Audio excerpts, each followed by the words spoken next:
George, ಎದ್ದೇಳು please. ಎದ್ದೇಳು, ಎದ್ದೇಳು, ಎದ್ದೇಳು ಅಂದೆ ತಾನೆ. Happy birthday. ಓಹ್ ತಗೋ, ಏನಿದು? ನಿನ್ನ ಡಬ್ಬ ಫೋನ್ ಎಸ್ತು ಇದನ್ನ ಯೂಸ್ ಮಾಡು. ಓ ಸರಿ. ನೀನು ಹೇಗೆ ತಗೊಂಡ? ಅದೆಲ್ಲ ನೀನ್ ಕೇಳ್ಬೇಡ. ಮೊದಲು ಎದ್ದು ಸ್ನಾನ ಮಾಡ್ಕೊಂಡ್ ಬಾ. ಹುಟ್ಟಿದಪ್ಪ ತಾನೆ, ಚರ್ಚಿಗೆ ಹೋಗಲ್ವಾ? ಹೋಗೆ.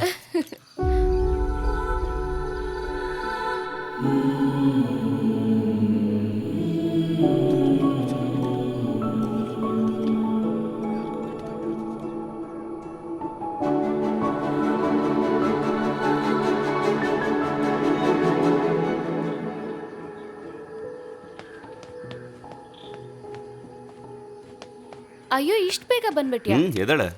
ಸರಿ, ನೀನ್ ಯಾಕೆ ಇಲ್ಲಿ ಕೂತ್ಕೊಂಡಿದ್ಯಾ? ಬರ್ಡೇ ಬಾಯ್ ಏನಾದ್ರೂ ಸ್ಪೆಷಲ್ ಆಗಿ ಬೇಡ್ಕೋತಾರೆ ಅಂತ ಬರ್ಲಿಲ್ಲ. ಬಾ ಬಾ.